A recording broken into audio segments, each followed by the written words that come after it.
a bit of getting used to, but I know what's right.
Okay.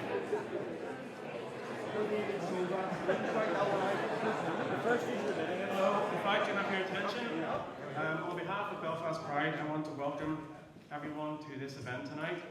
It is the return of Pride Talks Back, and we wanted to bring the event back to get some answers and give you a chance to put your questions to politicians, to put them on the spot and to find out what they're doing for equality, and to give you the chance to ask directly. So I won't keep you too long, we'll move on.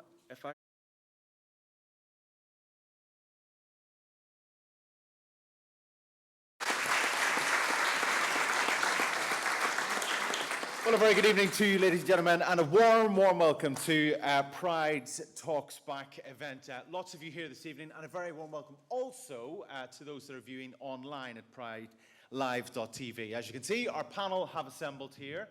Representatives of the five main political parties. We'll start with the one closest to me, Sinn Féin President Gerry Adams. We also have with us the SDLP MLA, Alex Atwood. The Alliance Party Councillor, Andrew Muir. And last but by no means least, newly elected Westminster MP, Danny Kinahan. Now, as you will see, there are no representatives from the DUP here this evening. There is no ulterior motive in that. Basically, they have had trouble getting one of their senior politicians to be here this evening. So they were asked and they have been trying to get somebody here tonight, but unfortunately that just hasn't happened because of clashes in diaries. So this is our panel.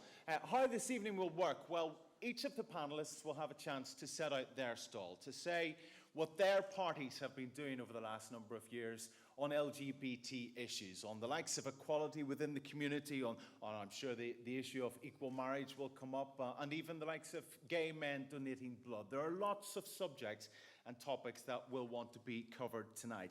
Each of the panel will get a chance to set out their stall. Then we will move into a free debate area where there are a number of questions that have been pre-selected from people who contributed those questions online.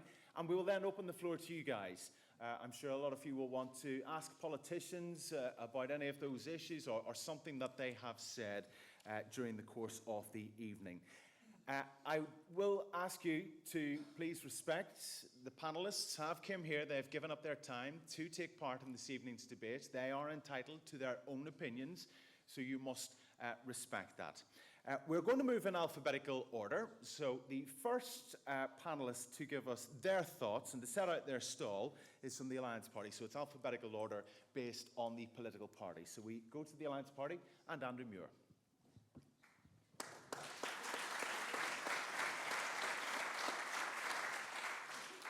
First of all, I want to start by thanking you all for coming here tonight. Is the microphone working? Yeah? Yeah. And also thank for the people for organising this, and hopefully it'll be a respectful and a constructive debate.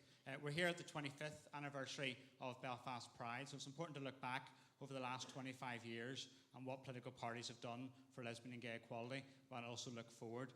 But before we look back over the last 25 years, I think it's important to look even further back towards the trailblazers who stood up for lesbian and gay equality, and to thank them for the work that they've done.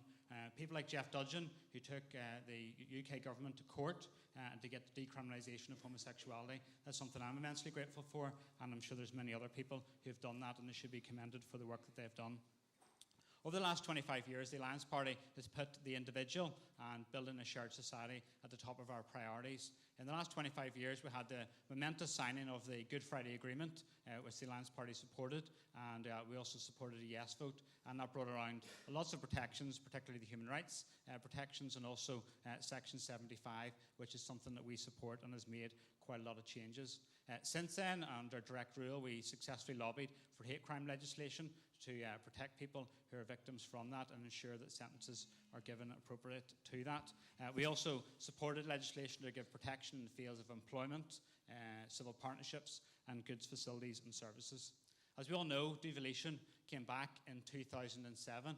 That was a bittersweet moment for the lesbian and gay community, because since then we've seen the DUP misuse the petition of concern and misuse their power against lesbian and gay people. Within the devolved arrangements, we've campaigned against homophobic bullying, and something that Trevor Lunn has done, but also against the gay blood ban, despite some of the actions of the DUP, and also in favour of same-sex adoption and supporting the legal challenges that came about in relation to that. In government, as David Ford is Minister for the Department of Justice, he has supported actions to tackle hate crime and taken forward legislation to ban homophobic chanting in football matches. We've also, in the Department of Employment and Learning, Stephen Farry funded a 2-year project with the Rainbow Project to raise awareness of the issues that lesbian and gay people experience in the employment scenarios, and also has worked with higher education and further education institutions to tackle the issue of homophobic bullying. Naomi Long, as our Deputy Leader, was very, very grateful to be shortlisted for an award on Friday night from Belfast Pride, and has done an awful lot of work for lesbian and gay people, including voting where it mattered in the House of Commons in favour of equal marriage, and also supporting Gender X passports and the issues that are associated with that, and also standing up against the Conscience Clause, which was an election strategy from the DUP in East Belfast, but Naomi stood up against that and stood in favour of equality for lesbian and gay people. But tonight, one of the major issues for discussion tonight is the issue of equal marriage. And it's an issue I'm looking forward to having that respectful discussion.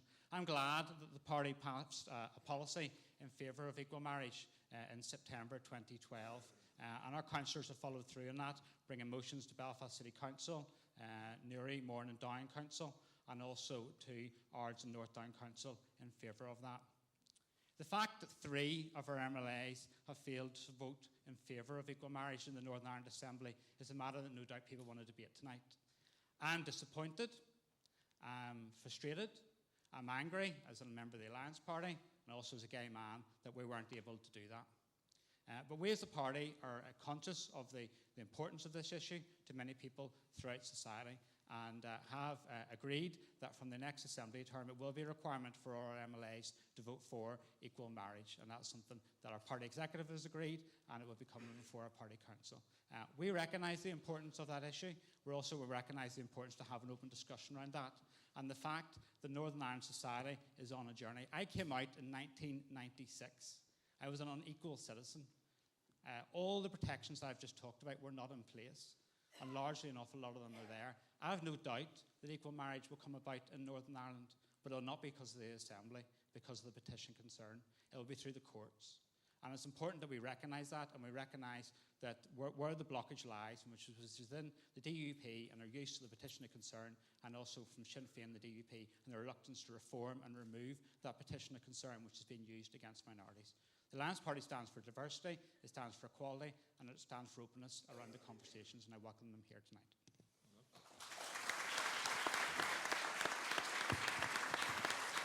Thank you very much indeed, Andrew. We move next to the SDLP and the MLA for the party, Alex Atwood. Alex. Thank you very much. Could I first of all just make this point? The best political moment in our recent political history was one Saturday a few weeks ago when tens of thousands of people in Belfast went in front of Belfast City Hall following the referendum result in the South, and in a very positive, powerful, constructive, even joyful way, stood up for what I call and what others have referred to the lifelines of human rights as the template and threshold against which societies everywhere, including on this island, should be judged. And that's why I agree with the last point that Andrew made, that the power around the issue of equal marriage, around other issues of equality, is the power that we saw in front of the City Hall a few weeks ago. And that was the power led by you, articulated by you, and joined by many others. And whatever the nature of this debate tonight, whatever the nature of the issues, the authority in this resides with you and those who stand in solidarity with you. And that was what happened at the City Hall a few weeks ago. There's a danger in answering this question that you have that moment in the life of Brian. What did the Romans ever do for us? So I'm not going to answer the question about what did the SDLP ever do for anybody, except in this way. There was an academic at Queen's who's now deceased. Some people remember him. I'm sure a lot of people here have read him, Frank Wright. And he once wrote that national conflicts, when they are fully evolved, revolve around issues of law, order, and justice. And if the SDLP have made a contribution to our politics and our society and thinking and ethics on this island and elsewhere, it is that our national conflict, when it revolved around issues of law, order, and justice, around unjust laws, against discrimination, against exclusion, not inclusion, against disadvantage rather than advantage, when our society revolved around all of that, and there was political dispute as a consequence of that, the SDLP and others, the Irish government and other parties as well, eventually began to recognise that if we were going to have a society that was different from what went before, we had to resolve the issues of law, order and justice.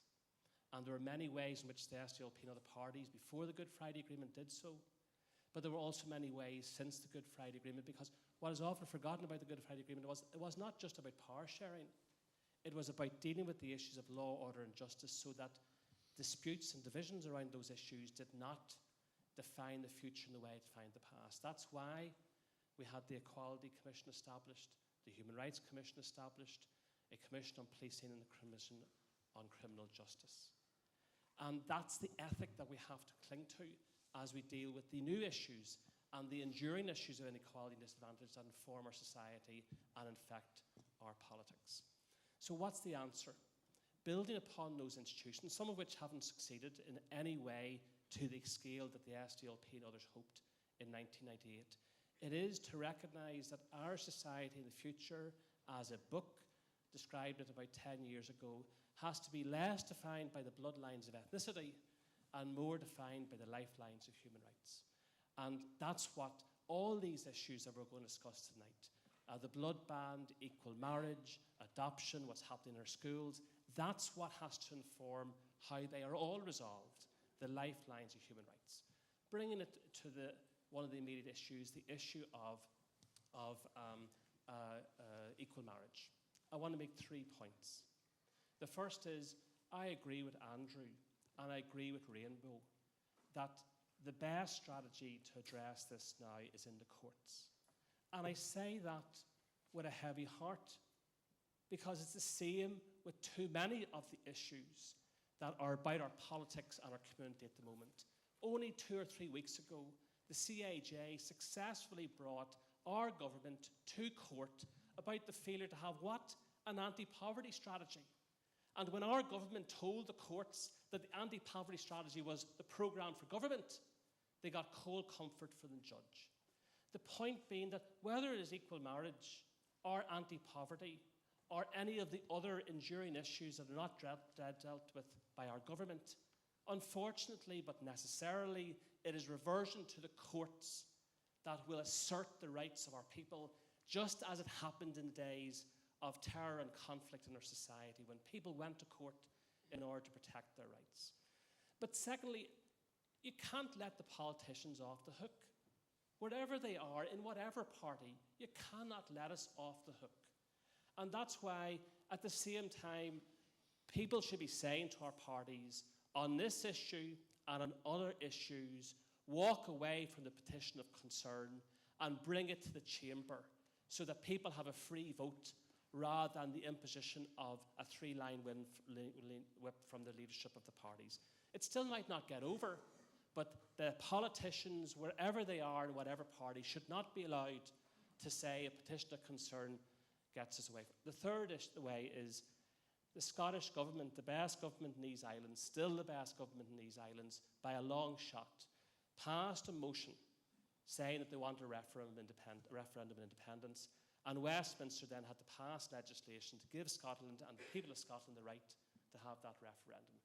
It's known as the Agreement of 1912 that led to the referendum. If we cannot abandon the petition of concern on the issue of equal marriage, then the parties should be challenged to pass a motion in the chamber saying to the British government that if the politicians aren't able to have the right say on this issue, then the people should have their say on this issue. Both of those last strategies are problematic. I won't deny it. I won't mislead you.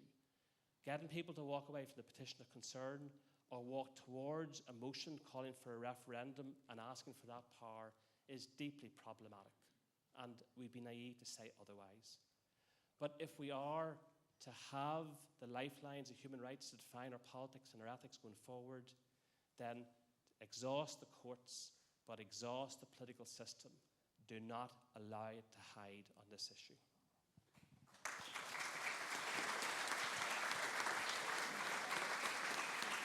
Alex, thank you very much indeed.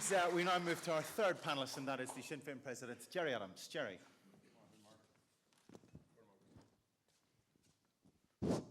Well, Dave, agus to my fair week, by Libsha and Sean Octogus Gaffta more Marshaw.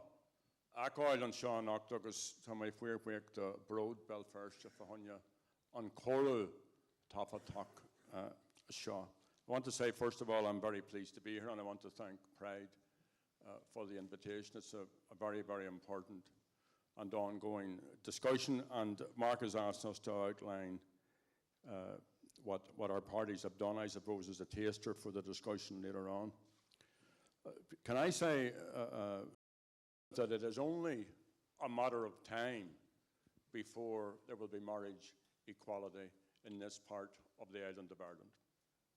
That won't happen naturally.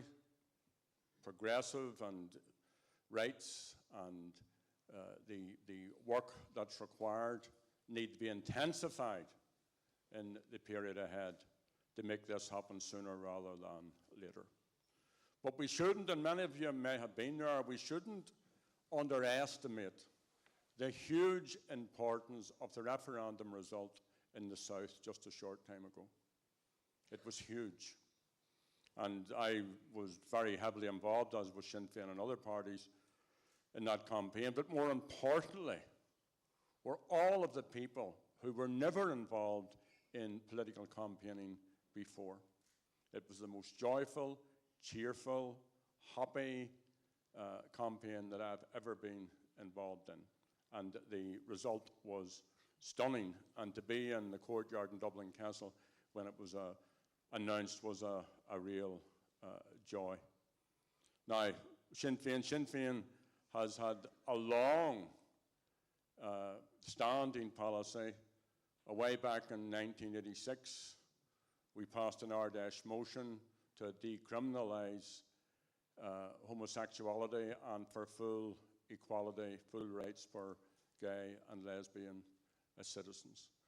And a man called McQuinlan, a gay man, a gay Republican, was part of the internal dynamic to bring that about.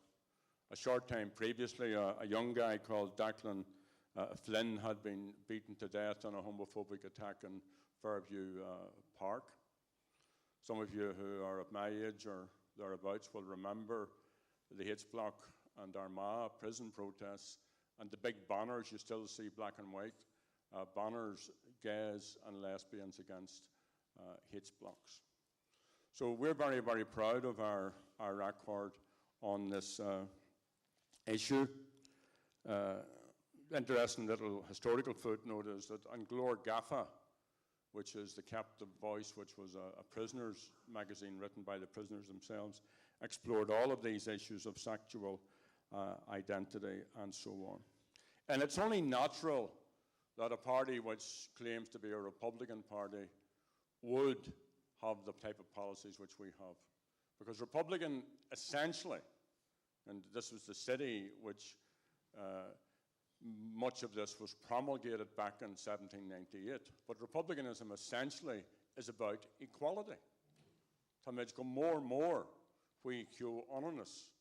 That's the cornerstone of modern Irish republicanism, and part of equality has to be citizens' rights.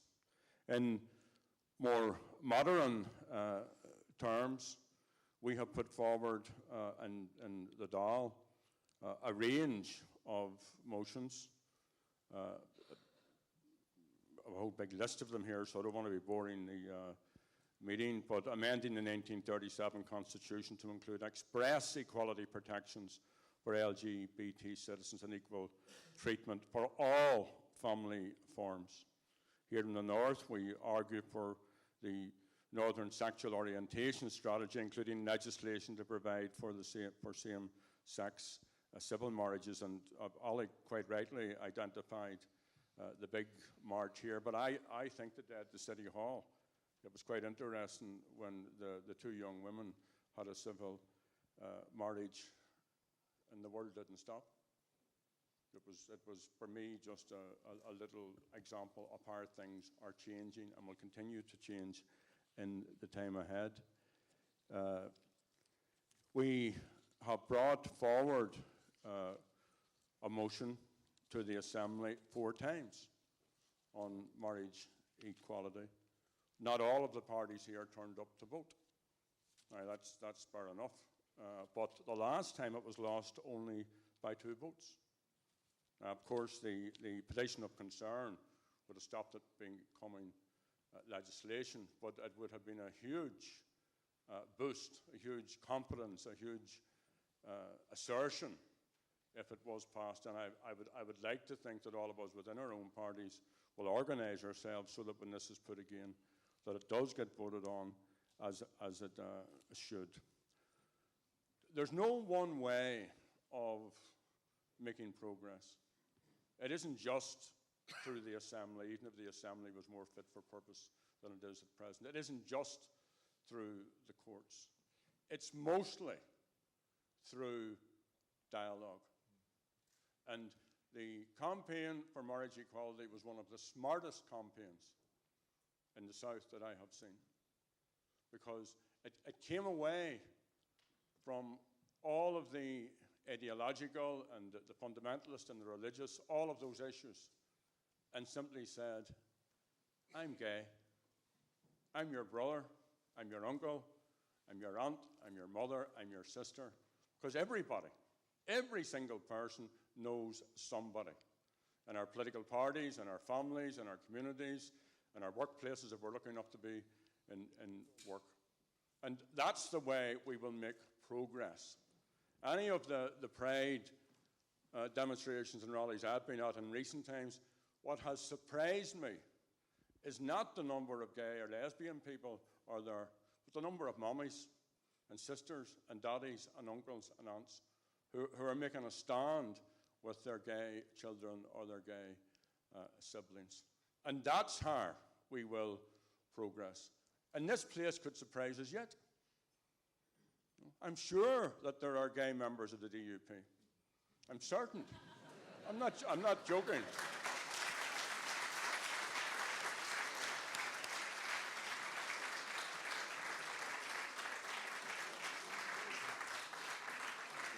There are undoubtedly gay unionists, gay Republicans, gay nationalists, gay Alliance Party, and gay people of no politics in terms of the constitutional issues in this place.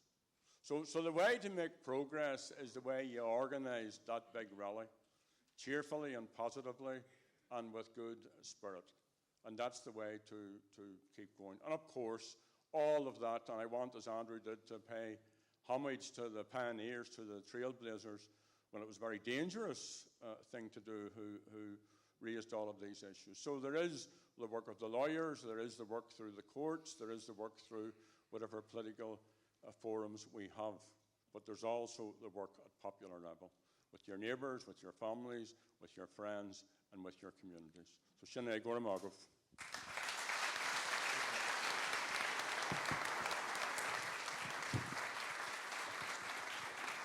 Jerry, thank you very much indeed for that. I'm sure the DUP might have something to say there.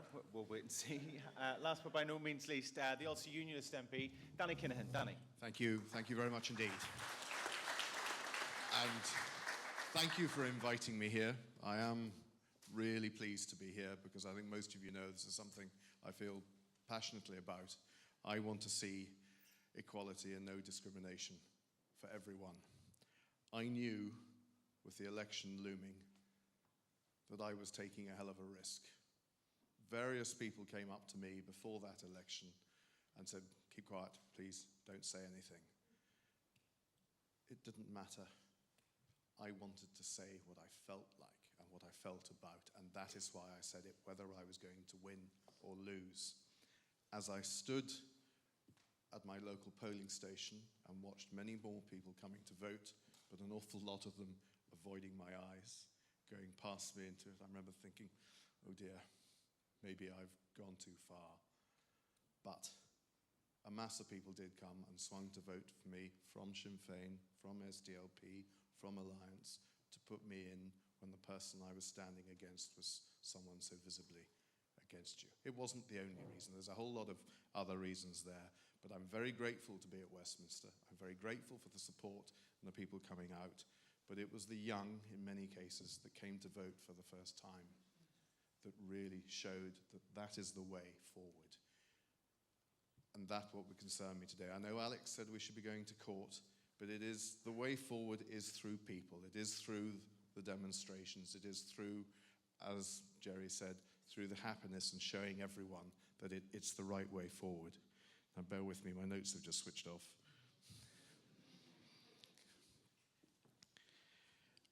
When I got elected, I'm just going to give you one lovely story. I got off the bus at Heathrow Airport, rather got onto the bus at Heathrow Airport, and a guy came up to me, grabbed me by both hands and said, "You Danny Kinahan?"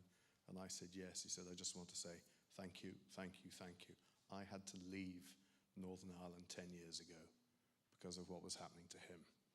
That is the most appalling thing that should happen to anyone. Everyone should be just the same and treated the same for who they are. I took a lot of abuse over the last 2 years. There have been 4 votes that I've been involved in the Assembly. 3 of them recognise the rights of the church and people's faiths. Those are the ones that I could support. Green Party brought 1 forward that didn't. Whatever we do, we still have to recognise people's religion. And there lies the nub to so much of this problem, because the people who give me a hard time on the doors are always quoting to me the Bible and the others. That's fine, but where I want to get them is just to accept everyone is the same. And that, to me, is the most Christian thing you can ask any of them to do. I congratulate Ireland on its result. I find it strange that I'm now at Westminster, because I've actually been elected to where it's already been passed. So I can't have any effect there. But you say that, I can. I can keep asking questions. Whenever I get the chance, I can probe the ministers in the departments and keep working it. And that you will see me do. I will also hope that over time, my colleagues and my future colleagues and others, and there are plenty there, not necessarily elected, who will feel the same way that I do. The party does support LGBTQ. It's in its manifesto, but I know that there are many in the party who find it really difficult, and there's some that won't. I have to respect that. My job is to lead. My job is to talk my colleagues and friends through. I long to see the day that the DUP have the same as our party. They have a free vote. Whether they're gay or not, I think there are some there that will support, and that is where the changes will come. I'm pleased that the Alliance Party did act with a free vote, although it worked, in my view, the wrong way. But the free vote is the right way forward. People should be allowed to have their own opinions. I'm very nervous if we get into the world of going to court. Going to court, as far as I can see, most of the time pays the lawyers, pays the fees. And once you go down that line, you'll find other people will find very clever ways of arguing the case so it doesn't work for you. There's the right place for it, but I do feel that it's all of you, all working together, all of us doing our job, and it's just keep the campaigns going, keep it happy, enjoy yourselves, be proud, and thank you for having me here.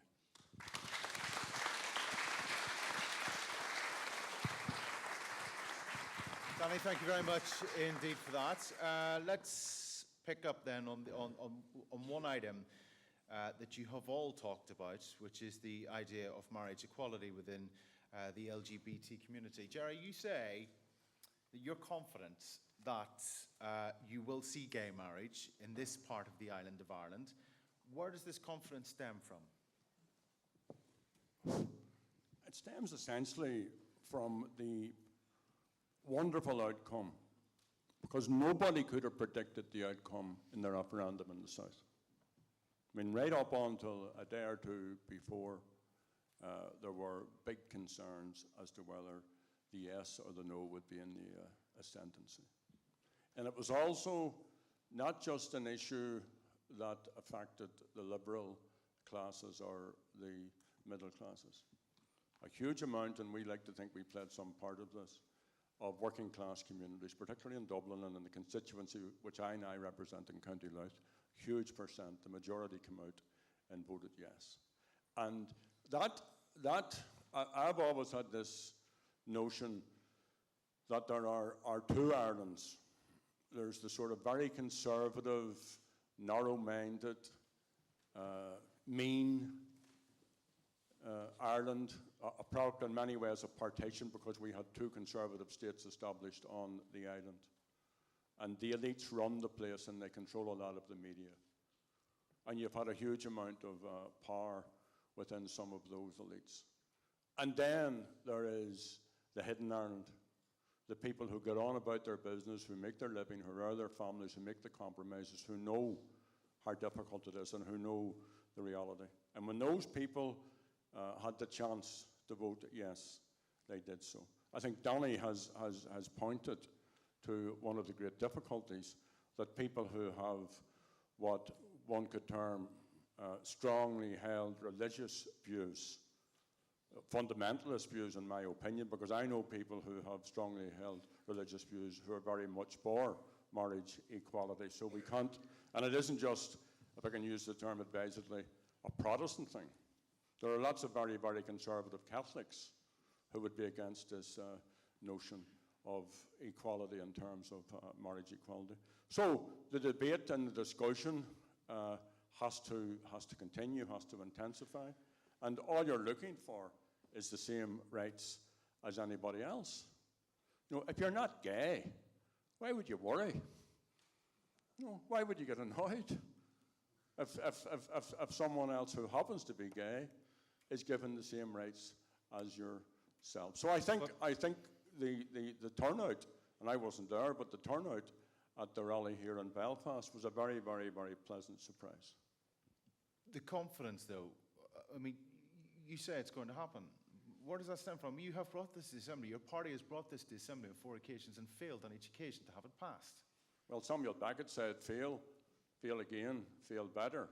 The people in this room are proof that it's going to happen. You know, none of the rights that have been won would have been won unless people made a stand. None of them. There is not one fundamental right, which is now part of legislation, that didn't mean somebody standing in a lonely place with a placard, sometimes only one or two or three people, arguing for the particular issue they were involved in. So it's people like the people in this room who are the guarantors that this is going to happen. Danny Kennedy, or Danny Kinahan, my apologies. I'm sure a lot of people within this room will applaud you for the stance that you took, especially when it came to that debate in the Assembly in which you decided that you would vote for. But you're not really speaking on behalf of your party, are you? No, I'm not speaking on behalf of my party. My party, I know from broadly, do want an equal way forward. But it is this clash with religion, interpretation, and... So is there too much religion in politics in Northern Ireland? Oh, definitely, by a mile. And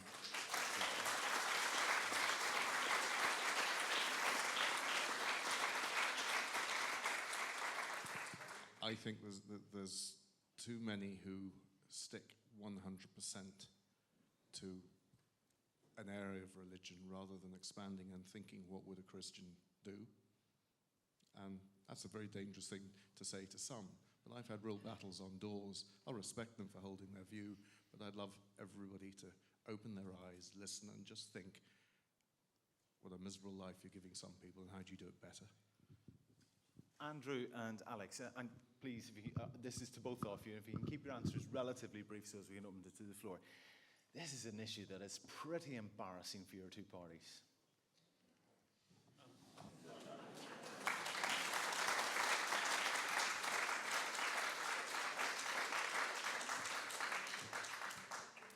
I'll deal with the issue of embarrassment, but before doing so, just make this point.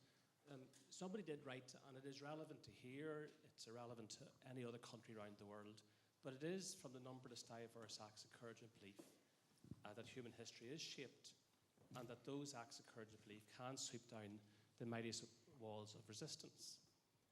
And if that's true in America, or in South Africa, or Palestine, it's also true in the history of Ireland, that by democratic struggle, and look at the democratic struggle of people in the South in terms of the marriage equality referendum, look at the power and scale and ambition of what was achieved because of numberless diverse acts of courage and belief, and numberless diverse acts and storytelling by, as Jerry referred to, the mummies and the daddies and the grannies and the aunts and the uncles and the brothers and the sisters and all of that.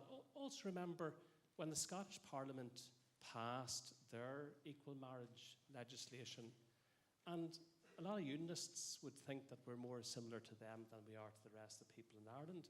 That vote was 108 to 16. 108 to 16.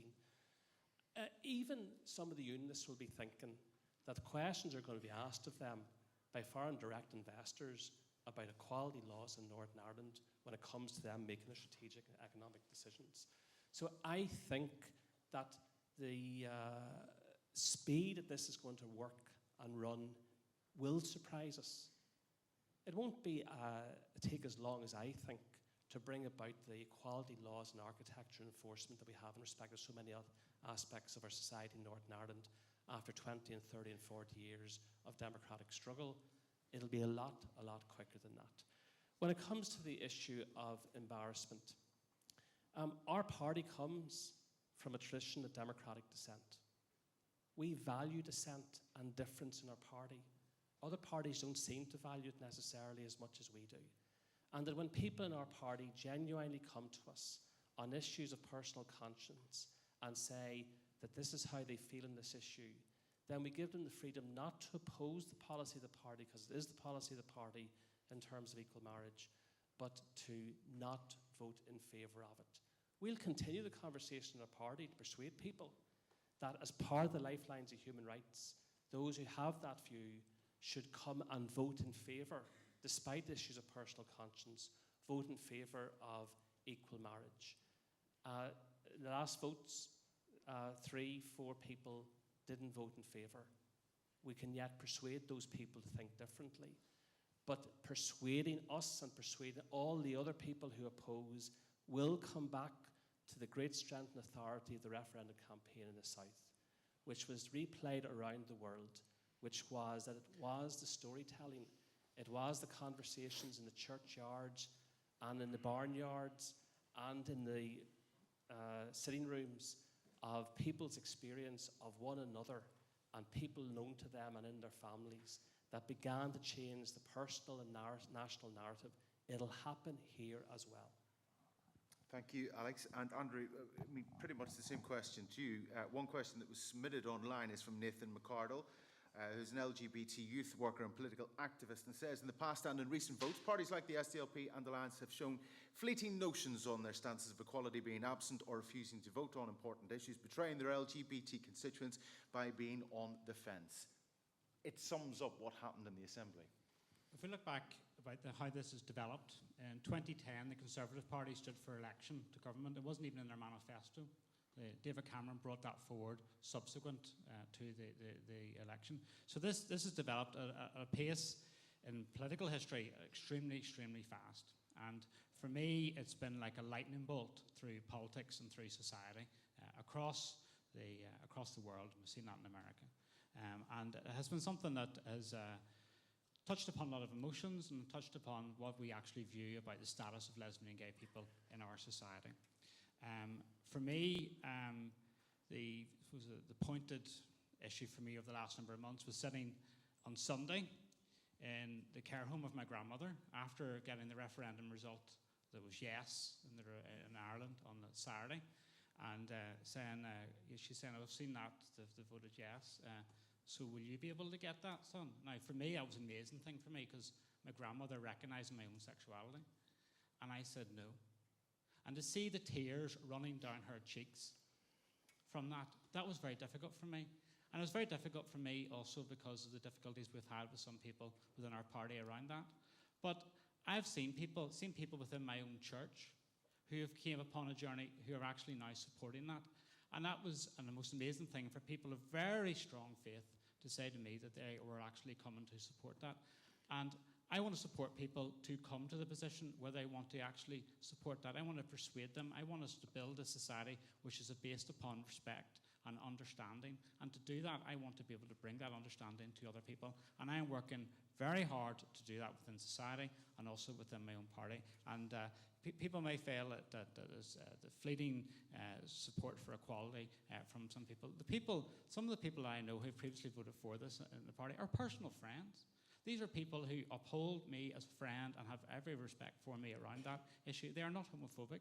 These are people who are getting understanding around these issues. And I think that we need to be able to understand that once this legislation is in place, and it will be, this will be in place whether through the Assembly or through direct rule or through the courts.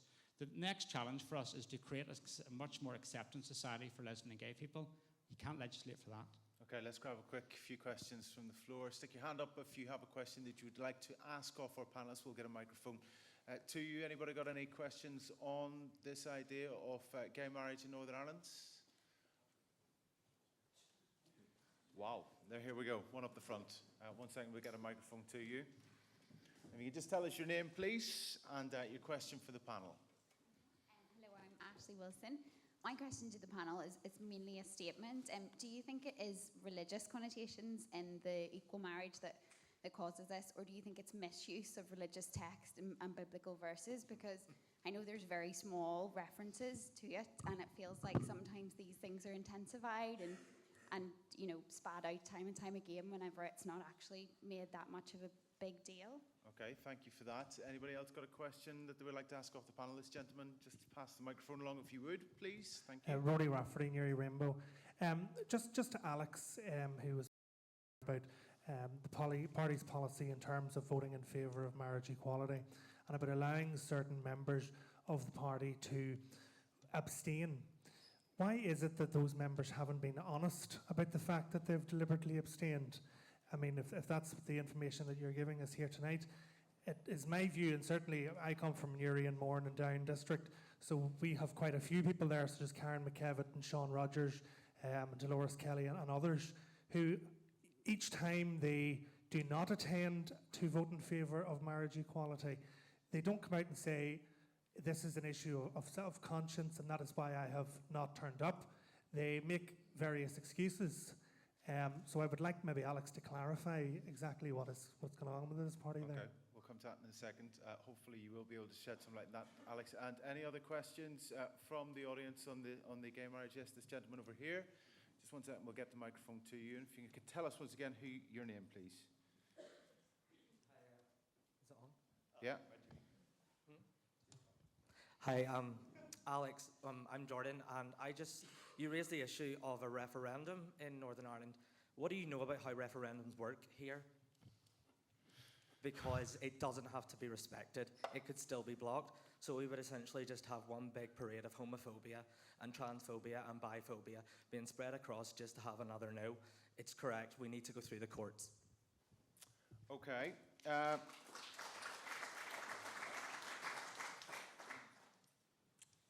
Let's pick up with the last point there, the referendum. Alex, would you care to answer Rory's question? So I think Jordan's question. the craft of politics is try to look at hard issues and work out answers. And what I said was that, in my view, the best course that should be pursued was the one of the courts. But I also said that whilst it was problematic, and it clearly is problematic because on the political side, people use petitions of concern and vote down the issue of equal marriage, I said, don't let the political system away with it. And two of the ways to not let them away with it is, on one hand, to say to all the parties, have a free vote. Because if it goes through the courts, and you should pursue and exhaust the court remedy, it could also be a number of years before all the court actions are over. Because this could go to the Supreme Court after the cases in Northern Ireland, and then go to the European Court thereafter. Okay, but let's just clarify. One of the things that you raised there, though, first, Alex, is this idea that people can put forward a petition of concern. Yes, they can. You have as well. Your party has on several occasions. So are we saying Stormont ain't working? It ain't working for the people. It needs to be changed. Well, government and Northern Ireland Assembly is failing the people. Okay. That's one of the self-evident truths of our time, that whatever the successes of politics and governments over the last 20 years, in this phase of our politics, the government and the Assembly is, in too many instances, failing the people. We don't have a racial equality strategy. We don't have an anti-poverty strategy. We have all sorts of legislation held up, and we have multiple disputes around many issues, both current and historic. So it is, at the moment, failing the people, and I think that's a self-evident truth. But in relation to equal marriage, people should be tested to walk away from the petition of concern and have a free vote. And if they're not prepared to do that, consider having a motion on the chamber, as the Scottish Parliament did, in order to have a referendum. And there are risks and problems with that. I'm not in any denial about it. All I'm saying is that the courts is going to be a mechanism for remedy if the courts find in favour of the applicants in the court hearings in the autumn and thereafter. But at the same time, expedite the issue by continuing to put pressure on the political system. I think I have to deal with the questions that have been raised. There are occasions when members miss votes for good reason, and there were one or two members who missed votes for good reason. I won't go into details now. You have to accept that in good faith. There was some publicity about it at the time. There were members of our party who abstained, who didn't participate in the vote because on an issue of conscience, they were not in favour of equal marriage. So why can't they come out honestly and say that was the case? I think that was my the understanding point that was Rory was getting at. Yeah, my understanding was that was known, but if it wasn't fully known, it should be fully known, because we all as politicians have to account both at a party level and at a personal level about how we choose to vote. So any member of any party, SDLP included, who haven't fully accounted for how they choose to vote or not vote should explain themselves. But the majority and a good majority of people in the party in the MLAs and in other chambers have voted in favour. And as with Andrew, as I think the conversation within the party and in the community grows, then I think you will see people in the SDLP more and more endorsing the outcome of equal marriage. Okay. Jerry, how did you get your party to all sing off the same hymn sheet where this issue was concerned? Well, first of all, as I said in my opening remarks, Sinn Féin involvement in gay and lesbian rights issues goes back until 1981. But you had the problem in the past where the vote was brought to the Assembly and a number of members obviously had that conscience there where they decided not to go with the vote, not to vote yes. How did you persuade them that this was the right way for the people of Northern Ireland? Well, first of all, Sinn Féin is in both parliaments on the island. Alex is also part of the government. Didn't notice he's very critical of the government, which I accept the criticism, but he's also part of the very government that he is very, very critical of. Our Ardash is the authority within Sinn Féin. That's where we debate out our issues. That's where we decide on what policy is. So our parliamentary party doesn't make up the policy. Our parliamentary party is there acting on behalf of the members assembled in the Ardash. Now, I also think it would be a mistake, because I think that both Alec and Andrew made a lot of sense, where they both said, yes, there are members in their party who don't agree with this, and Donny made the same point, but we have to keep working with them. We have to keep trying to persuade them. And, you know, that's the more difficult job. It would be easy to make this a party political thing and say, oh, all the Sinn Féin people trotted into the lobbies and voted the right way. But these other guys didn't. Now, you have here people who are committed on this issue. So they're friends on this issue. We're agreement on this issue. They may have other people for very, very good reason from their own point of view who have a contrary view or don't have the competence, or maybe they've never thought about it before. You know, there are certain people of a certain age who have never thought of these issues and may have, if you like, what I could term a sort of a traditional view of it. But once people start to talk it out and once you start to personalise it, was it Isley or Iceland? Isley, huge difference. But anyway, I think, and I run the risk of putting words in his mouth, but the late Ian Paisley on this issue, in an interview which I heard, and he was being tackled about being anti-gay and so on and so on, and he gave all the biblical explanations for that. But then he was asked if he discovered that one of his children was gay, what would he do? And he said, I would love them even more, which I thought was a wonderful human way to deal with the issue once it was personalised for them. So if someone who spent a lot of his life defending Ulster from sodomy, and then when it was personalised in the way that it was, who said, I would love him even more, that I think shows that people of I don't want to use the term deep-seated religious belief or, or deep, because lots of people who are hugely progressive have equally faith-based points of view.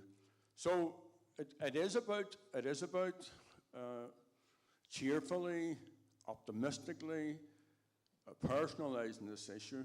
And of course, at the end of it, remember, a lot of people in the South voted against this. And they haven't changed their minds. But they're going on with their lives, and it's law, and it moves on, and so on. We live in a strange place. I want to go off on a very slight tangent. Okay. Where else in the world would somebody build a bonfire bigger than Stormont, beside a terrace of houses, and elderly people have to be moved out? Where else would it be allowed to happen?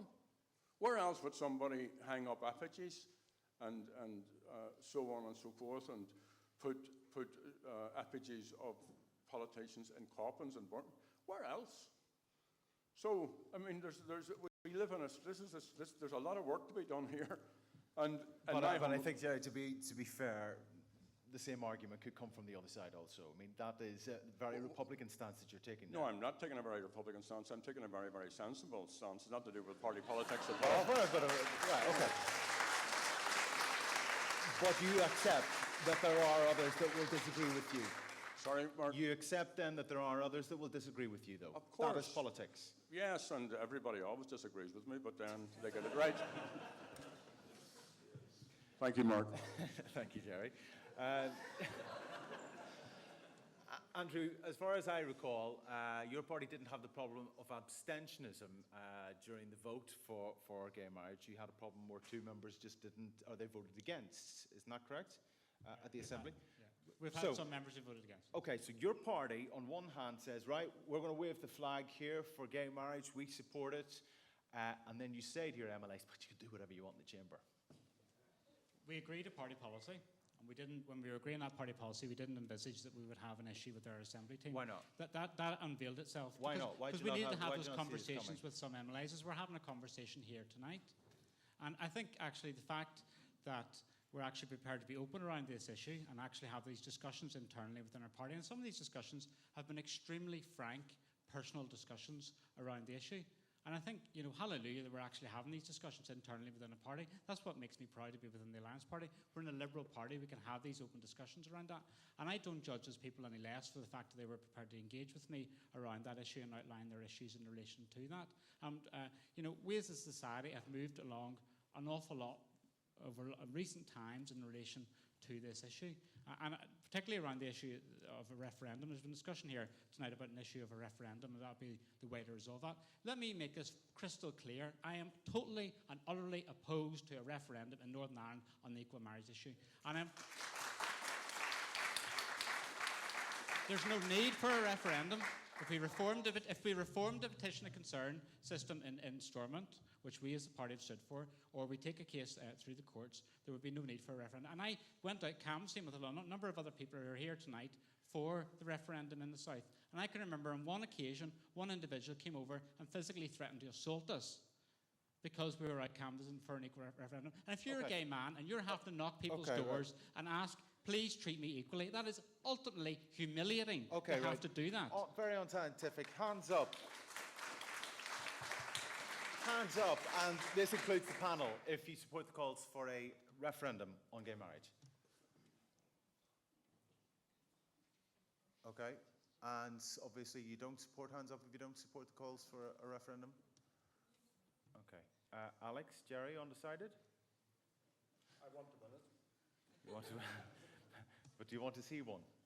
Yeah, referendum? I think it's part of the debate, but I do think it's over to the campaigning that we've referred to. It's over to the type of campaigning that we seem to be in agreement about. Does a referendum have a part in that? I'm not sure. It should be brought back to the Assembly. We should all work within our own parties and within our own peer groups on it. And yes, I mean, arguably, and I'm just throwing this out, just listening, and Alex a lawyer, and I'm not, but as an Irish citizen under the terms of the Good Friday Agreement, you should have the right to marriage equality. If you go from Uri to Dundalk, there's no problem. So you know, maybe there's and I know these things are long and they're tedious and convoluted and so on and so forth, but these are all tools of campaigning. These are all tactics in winning public support. But obviously the best place to get it through is in the Assembly. And Alex? My own view in general is that the use of referenda is a political mechanism that we should embrace in general rather than fear. The Good Friday Agreement was endorsed by the people of Ireland North and South. The people of the rest of Ireland endorsed equal marriage only a matter of weeks and months ago. So sorry, do you support then the calls for a referendum? So if there's, yes, I believe that in the fullness of time we may have to put this issue to the people. If we were talking about racial equality, we wouldn't have a referendum on racial equality. No, let me finish.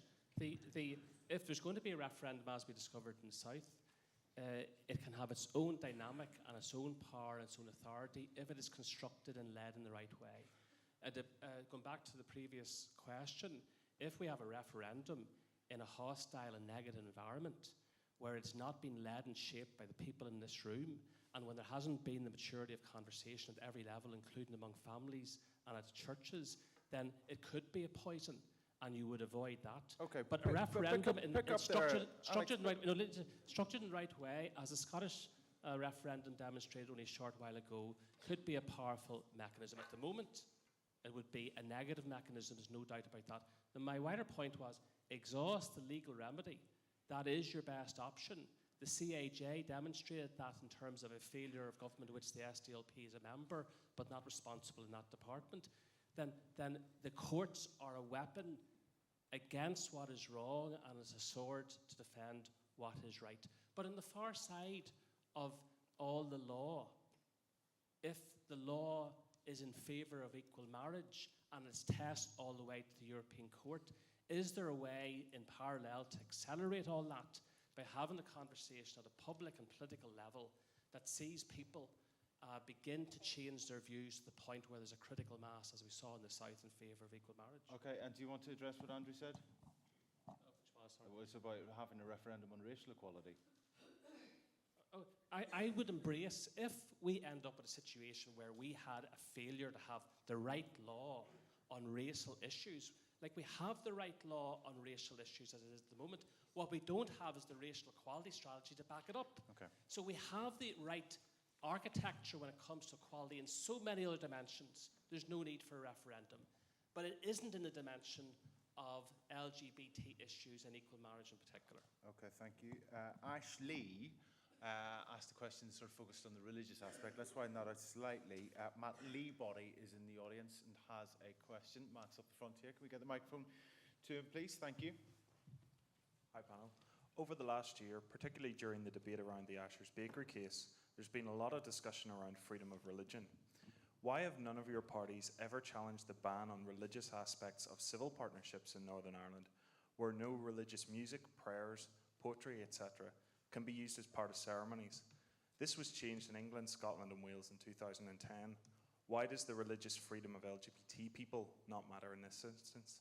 Okay, thank you for that, Matt. And I presume you're comparing that to, it's almost an opt-in clause in England and Wales more than an opt-out clause. Andrew, care to pick that up? On that issue, Anna Lowe asked an assembly question to the Minister for Finance and Personnel, Sammy Wilson, the bastion of equality, and would he be changing legislation?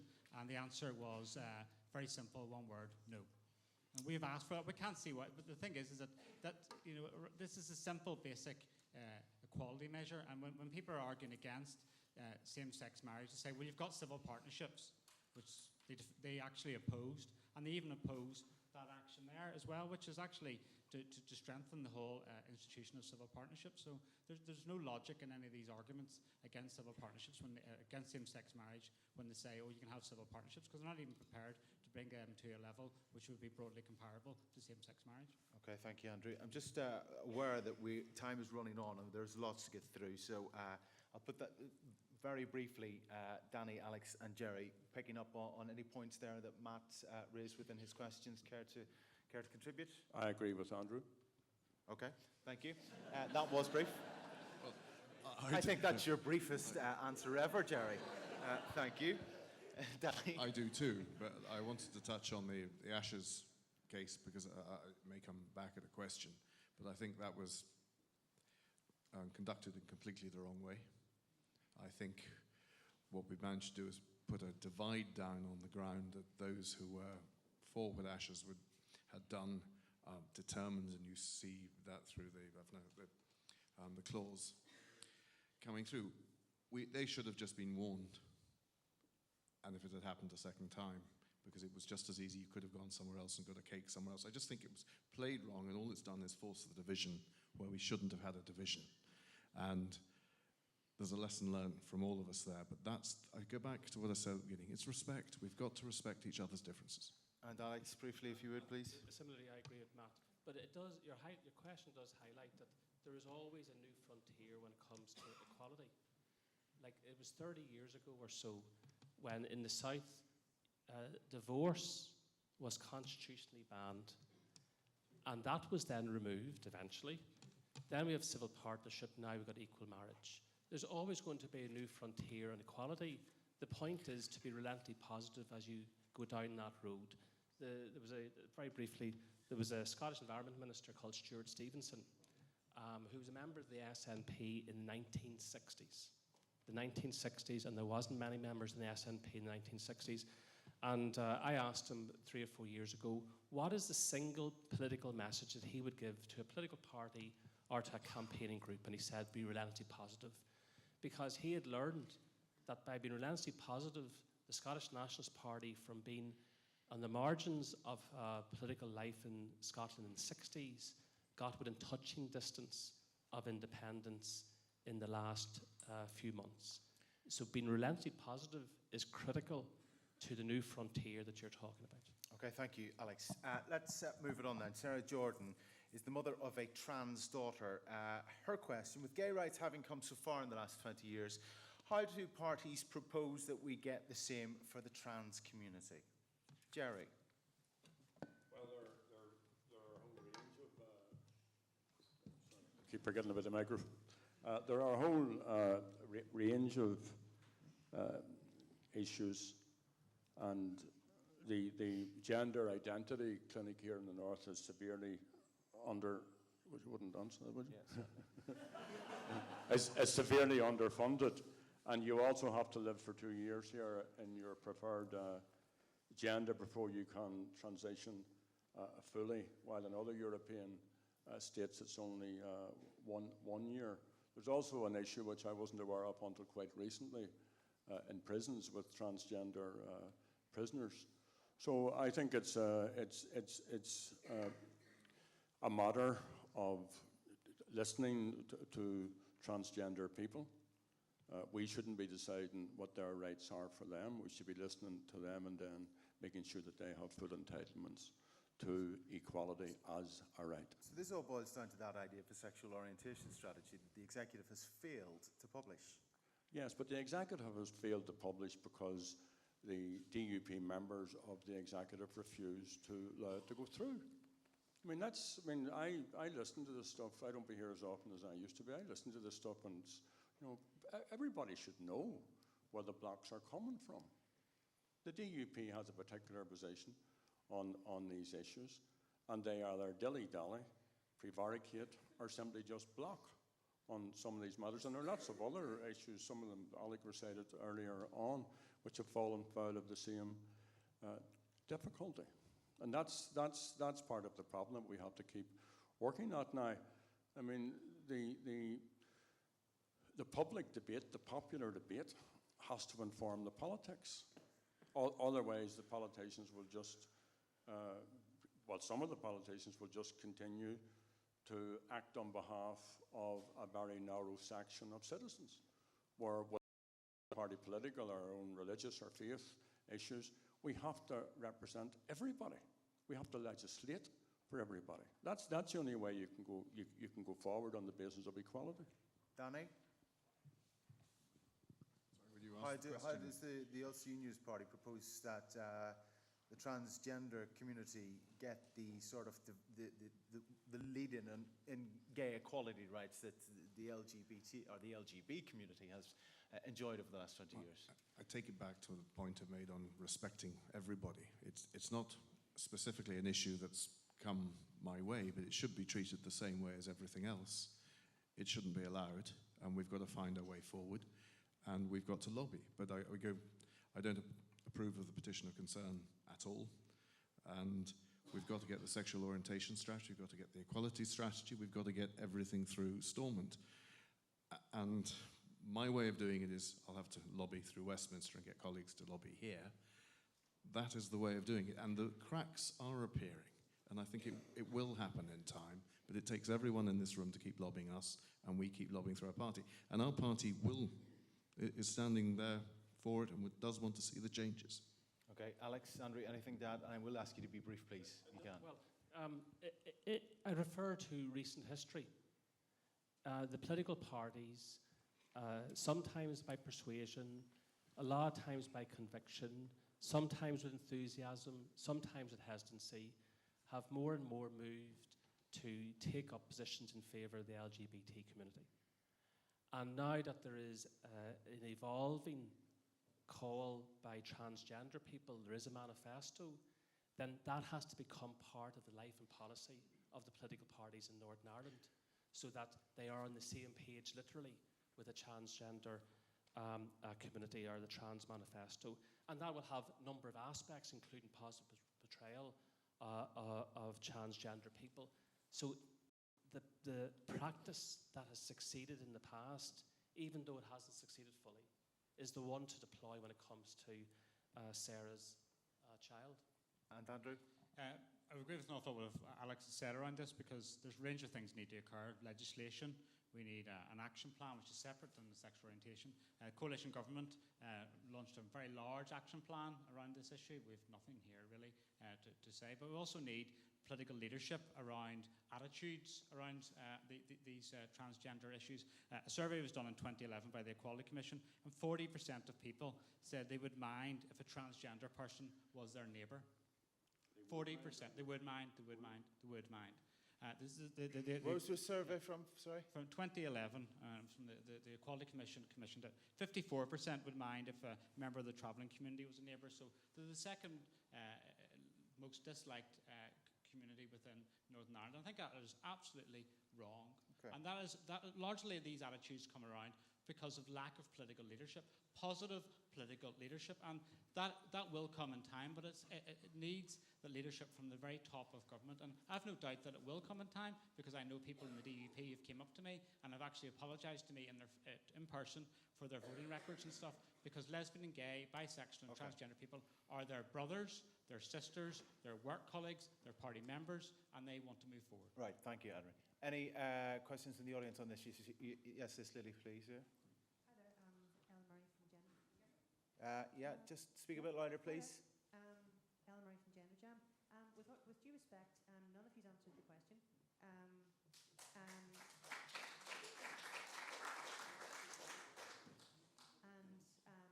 This is none, is it? No, we're not hearing Helen's microphone up the front. Can you hear? Yep. Yeah, we can hear you now. Hello. So, Ellen Murray from Gender Jam. As I said, with all due respect, now, none of you's answered the question.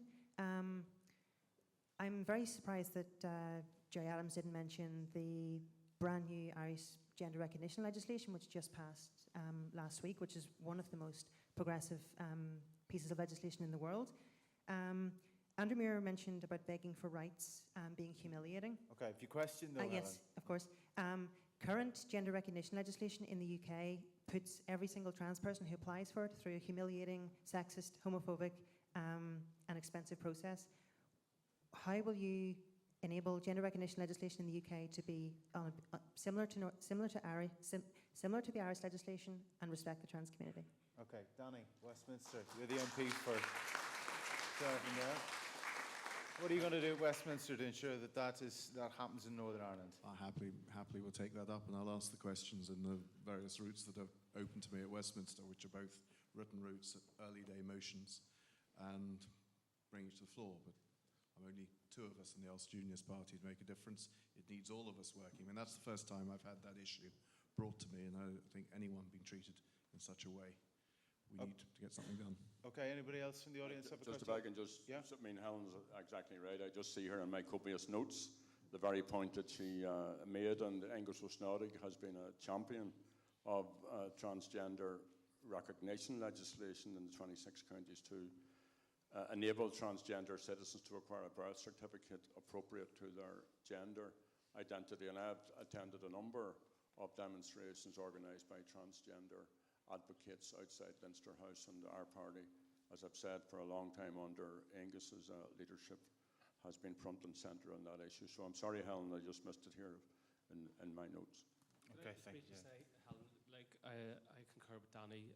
I will refer to her three MPs, and I'll get back to you if you come back to me with your details later.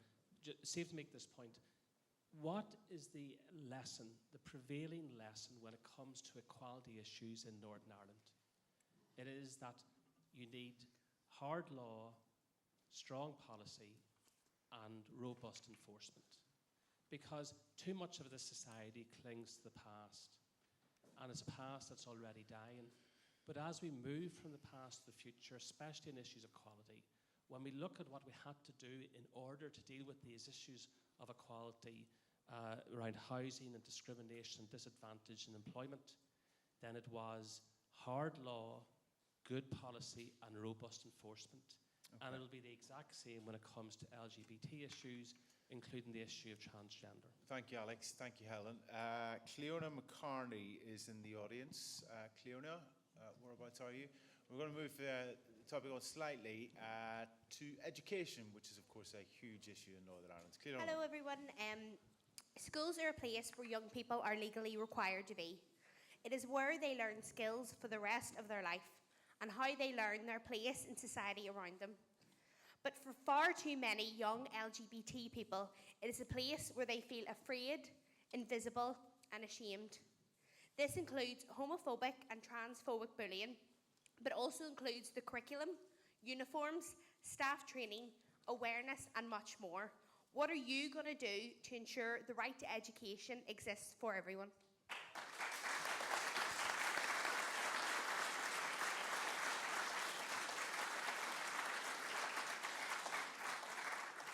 Andrew?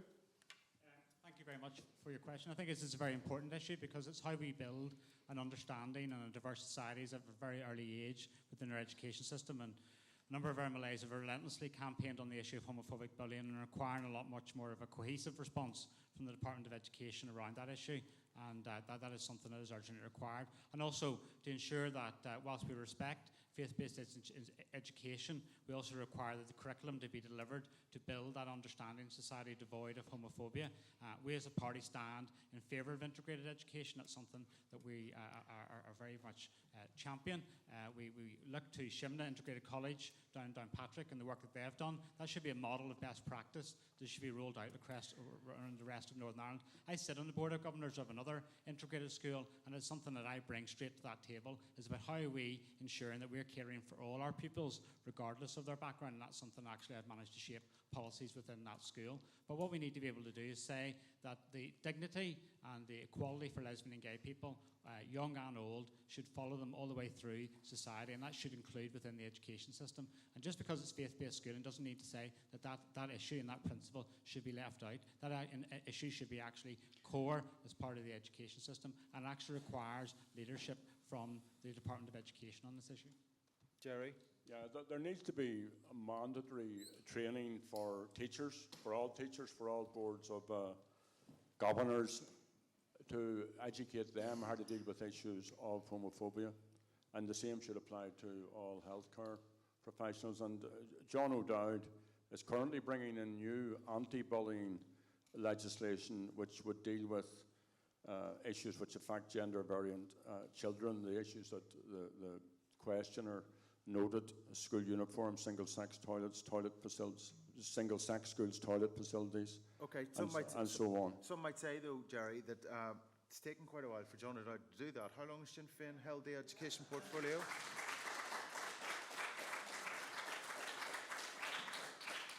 Well, he's doing it. And he's also commissioned the Council for the Curriculum Examinations and Assessments to review and to update the relationship and sexuality education guidance for schools. And not will every single school will get notification and guidance on that. Okay, thank you, Jerry. Danny? I thoroughly enjoyed my time on education. Sadly, it was never raised. We knew that the anti-bullying legislation was coming and that John O'Dowd was bringing it forward. And we were longing as a party to bring that, to see it coming through so that we could get everything into that we believed in. It didn't in my time. I'm now at the wrong side of the water, but we'll keep pushing it. You have the legislation coming, but what I go back to my comment, no one in the 3 years that I was the education spokesman ever raised one little problem with me. That I had plenty on bullying, but never on homosexuality or anything like that. You need to make sure everyone tells us and bring the issues to us, or bring it to the MLAs or the councillors that you trust, because then we can put the pressure on with the stories. I hope there aren't any, but I know there are, and we've got to move it as quick as we can through that legislation. But it's got to get through the executive, and I have a feeling it's being blocked in the executive at the moment. Okay, and Alex? In the early 70s, I was in a secondary school in Belfast, and you know the way it was when you were in school, that a gang of you would gather together for lunch, and we used to gather around the corridor, St. Malachy's College, up on the Antrim Road, and we used to gather in this corridor, about 5 or 6 of us. And there was one guy whose name I can still remember, and I can still see him in my head. And he was there on the Friday, and he was gone on the Monday. And whilst we never knew why he'd left, we knew deep down that it was because of bullying. And this guy was a huge guy, a bit overweight, and we always had the sense that he may well have been gay. We didn't talk about it in those terms, but we always had the sense in the early 70s that he'd been the subject of bullying for a number of reasons and that he was gone from the school.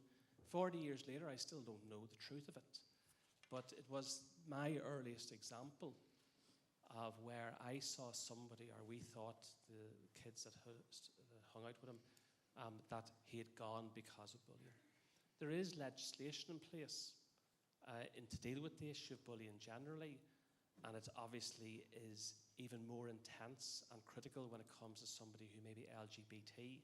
What we have to do is embed it, not just in the life of the Education Department and government, but in the life of schools, so that the Board of Governors, the school management, and the teachers are all acutely and critically aware that any use of language has to be stopped, that people have to be positively affirmed, that there needs to be support provided when somebody may be demonstrating stress arising from issues around their identity, and all in the school need to be given awareness training. If we don't embed that in the life of the schools at a management and governors level, the kids in the class are not going to get the protection that they need.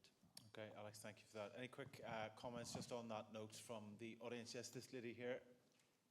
Just here, put your hand up for us, please. Thank you.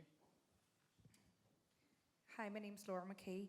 I just really wanted to say that this issue shouldn't just be raised when it reaches the point where young people are being bullied in schools and possibly taking their own lives. It needs to come from the bottom up. I have a 7-year-old that isn't allowed to draw pictures of her actual family in school. She has to draw her mum and dad. She can't draw her two mummies. So it has to come from that. It's about visibility of either LGBT children in schools and children from LGBT families. That's where it needs to be raised first. Okay, thank you very much.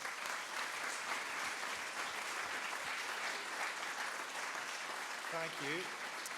Any other comments from the audience? Panelists, would you like to pick up on anything that was raised there?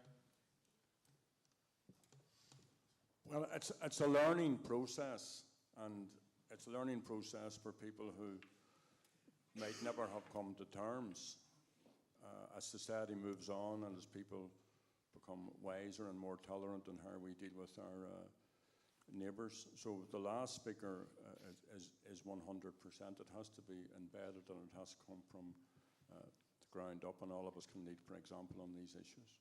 Okay, thank you, Jerry, and lots of agreement there from across the panel. But just to make this point, again, as Jerry indicated, this is a learning experience, and we're not all exposed at a political level to all that we need to be exposed in here. We're just not. You know, I could tell you I've spent the last 3 months on Stormont House implementation, welfare reform, and God knows what in between.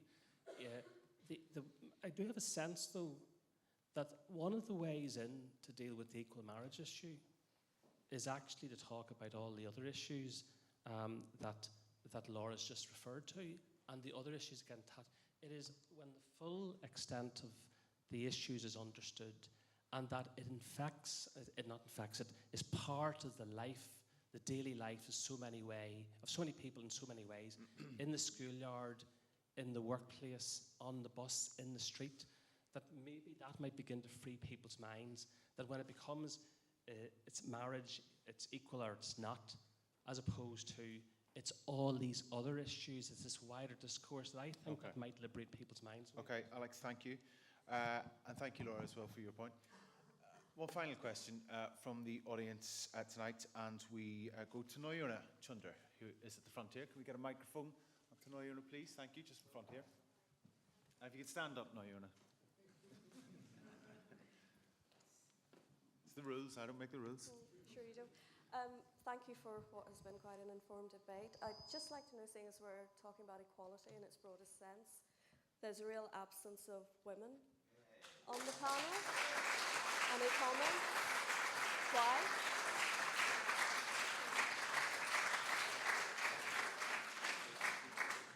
See, you were never going to get an easy ride, were you? Panel, absence of women. Well, I noticed that, but I was afraid to say. Is that it? You're 'Cause on I'm a fire guest. tonight. I'm a guest. Alex, an absence But I of being- agree totally with what you said. You're right, but in the absence is all the more acute because a lot of people would think that it was some very high-profile women who began to help the conversation in the South.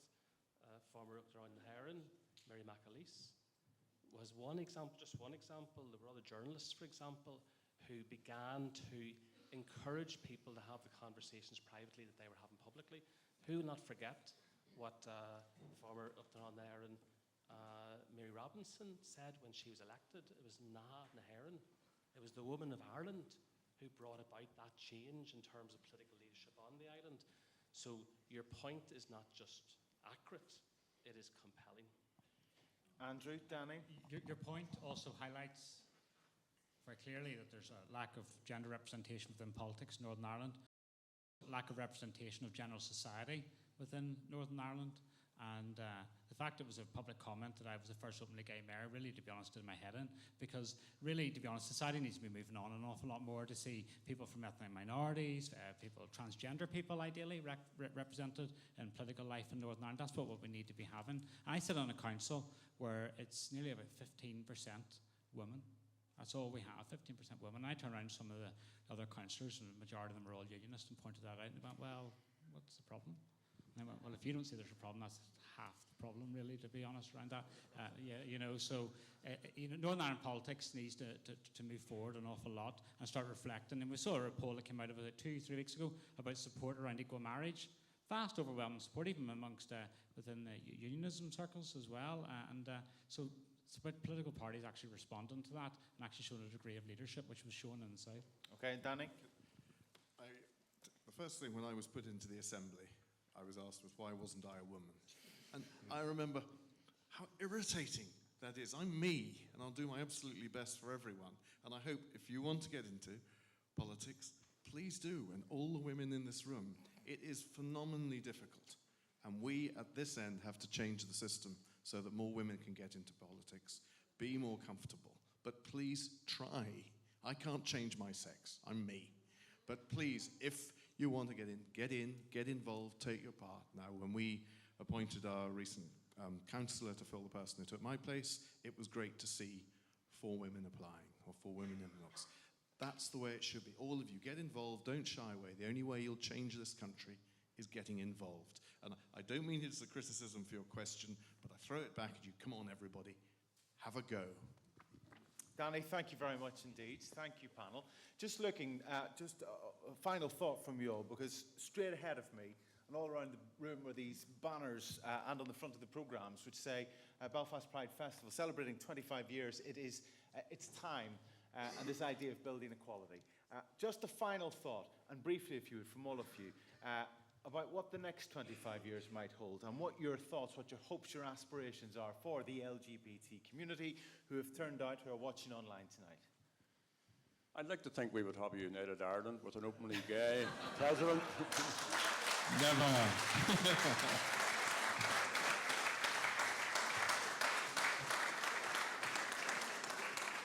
Jerry, once again, thank you. Alex? Judged by where our politics is at this precise moment, it's up to the courts and it's up to the people to reshape it and transform it in the image of the future, not of the past. So that's my advice. Your power and the courts coming in behind your argument, and on many issues besides LGBT issues, that's going to be the cutting edge in the next phase of our politics, because our politics is stale and stuck. Thank you, Alexandru. I'm involved in politics in Northern Ireland because I want the next 25 years to be different than the last 25, and I know what the next 25 are going to be. It's going to mean that I'll be able to hold hands with my partner walking down Royal Avenue. Currently, it's not safe to do that. It's going to mean marriage equality. It's going to mean openly gay MLAs. It's going to mean potentially an openly gay First Minister.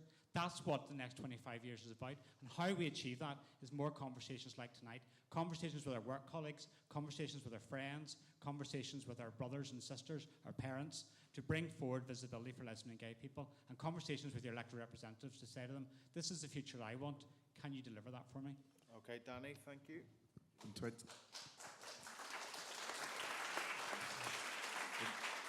In 25 years' time, I hope you won't even be having this meeting tonight.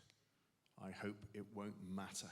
You'll all respect each other, we'll all respect each other, and we get on with all the other issues that are in life, and that's what I hope we get to. Thank you very much indeed.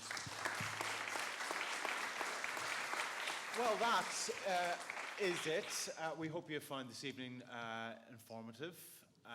They didn't have to come here tonight. They gave up their time to do it. So please do give our panel a round of applause. Jerry Adams, Alex Atwood, Andy Muir, and of course, Danny Kinahan.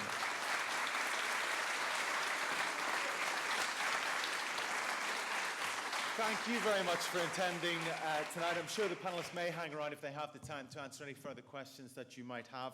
And enjoy your Pride Festival week here in Belfast. Thank you very much and good night.